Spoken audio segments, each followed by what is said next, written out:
Okay, here's another character that many people know, Pele. He's the soccer superstar, black guy from Brazil. And he was just famous. Nobody was in his league. He was just elite.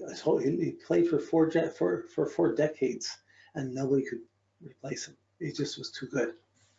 And again, this is another point. Is he the Libra with a Gemini moon and a Virgo rising, or the Aries with a Sag moon and the Pisces rising?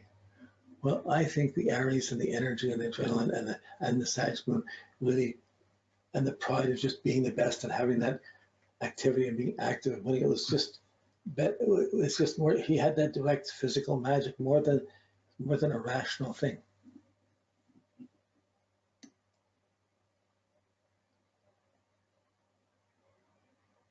Just watching the time a little bit more. We'll just pull on a couple more charts to do here. Jan Christian Smuts from South Africa. He was a soldier, politician, very influential politician and idealist about fighting for the right cause and fighting for things, for the British cause, South Africa. But he became a very powerful person. But in the Northern Hemisphere chart, he's the Gemini with the Pisces moon. You can see his individualness, and you see the Pisces moon, perhaps caring for others and needing to help a cause. And you have the Taurus ascendant, most everything rising. But in the reverse chart, you have the Sag with a Virgo moon and a Scorpio rising. So you have the Sag with the understanding of how things need to be, and how things need to be organized, rather than the independent thinking of the Gemini. That would pull them into groups and teams and causes. The Scorpio, the Virgo moon would know exactly the detail and be meticulous what has to be done or how to do things. And the Scorpio ascendant would give them the judgmentalness to fight wars and fight battles and to go on to fight them in politics, making them a formidable force.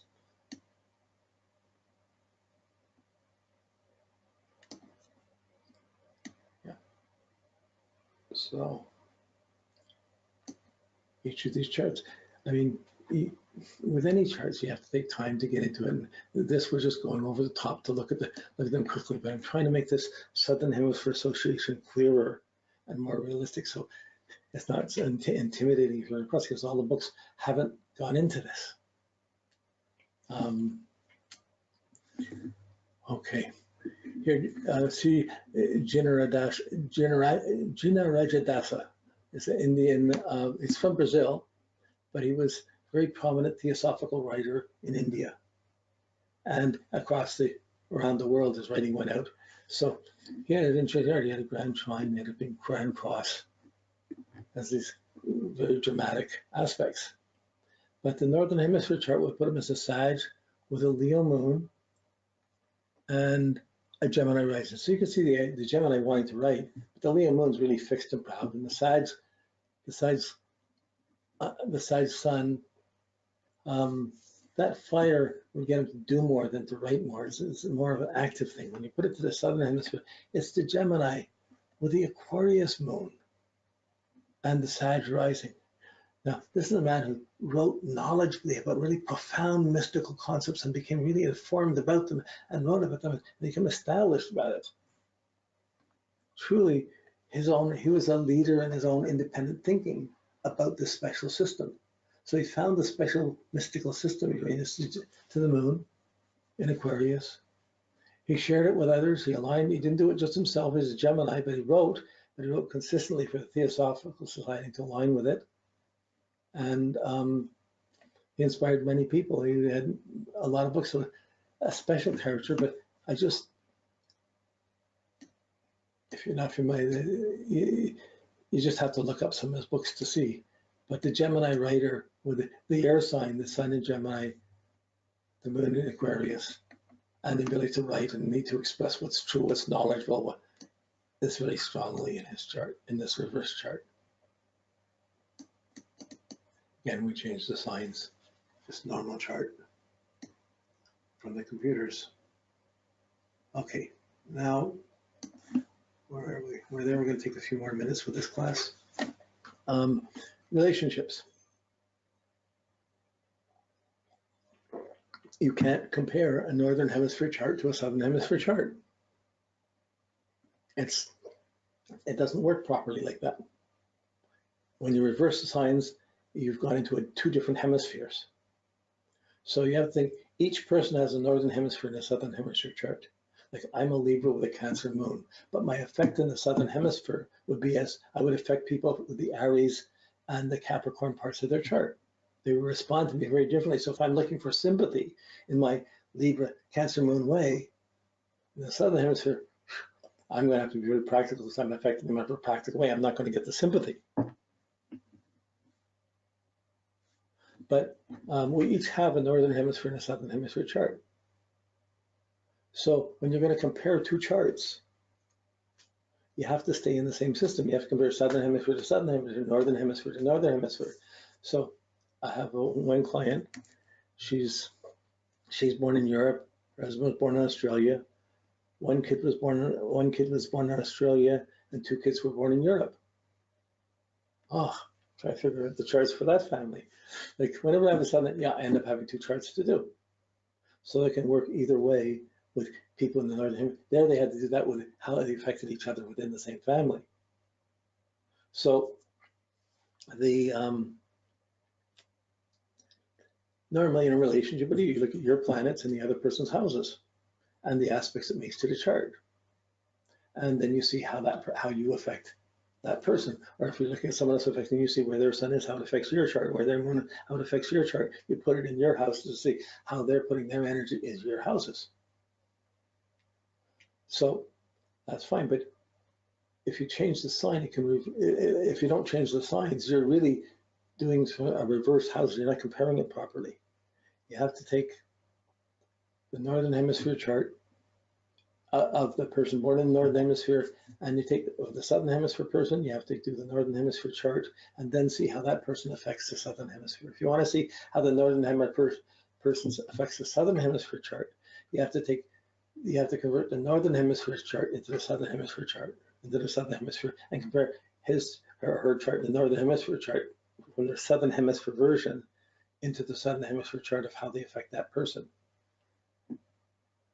Like it's complicated. It's like it's not. If you just do it, it's easier. Once you do it and you switch it, you can start seeing it, and then it starts to work. And in time, you begin to see it. But your whole systems are reversing. You're changing hemispheres.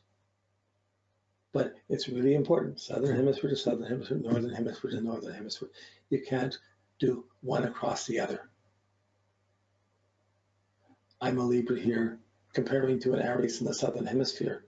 I'm not opposed. I'm conjuncting them. I'm energizing them.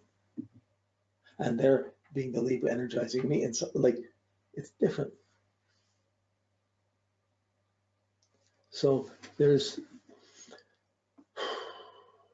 could be a whole nother talk, but I don't know if we'll have time to do it. I'm certainly not in this level 8, but you just got to think about these. There's a couple of examples here. When I made this slideshow up, I made it when Pope Francis first got elected. So as Pope, first got made Pope, and he's back from the southern hemisphere, so he has the northern hemisphere Sag chart, Sag with Aquarius moon, and the Cancer rising. But his nature is the Gemini with the Leo moon and the Capricorn rising, southern hemisphere chart. So in this comparison, okay, just put his two charts there. I'm not going to stay on this. The Vatican, interesting enough, is a northern hemisphere sun and moon and Mercury all in Gemini with a Gemini midheaven. It's the most Gemini independent country there is. What? When I first thought, what? That's the chart. Why is it so independent? There's not very much below the horizon. Everything's above. Most everything's above. Why is it so independent? Why? Because it's the only country in the world. It's inside of Italy. And it has an arrangement inside the country of Italy to not have to pay any Italian taxes. That's freedom, to make money, to put in money for the church, for the Vatican, and have all this money and not have to pay money to the government for it. Whoa. There's a lot of independence and freedom there, no controls over what the church would do, how they would use money. how they control it. It was very independently run. This is the weak spot in the Vatican, and that in its independence allowed so much freedom. It didn't police or control. So when they started, like that midheaven conjunct Jupiter, there's a bit of the Vatican, the preaching, the controlling, the knowledge, and Jupiter squared by Neptune. And the square by Neptune allowed so many preachers and so many people to come in, from anybody being a preacher, anyone who's an independent preacher who came in to be there. If they were, who care, if they were a pedophile, it wouldn't be known. So they allowed for a questionable bunch of people, not enough analysis. It was really an independent standard, not a social standard, a socially responsible standard. My criticism. At the same time, it would allow potentially a lot of writing and ideas to come out, would look like liberating for people to decide this chart. But in actual effects, there's gaping holes all the years. This is the Vatican as of 1929, Vatican City. Okay, but from that point, it's been run so independently, it was not necessarily that responsibly. Yeah, okay, so when you take the Southern Hemisphere chart, it's not a Southern Hemisphere chart, but to compare it to the Pope, who's born in the Southern Hemisphere, Northern Hemisphere Sag, Southern Hemisphere Gemini, is the opposite reversal. It would be the Sag, and he would be the Gemini. So the two of them, when you compare them together, let's go through this. This is, again, there are two charts off the computer.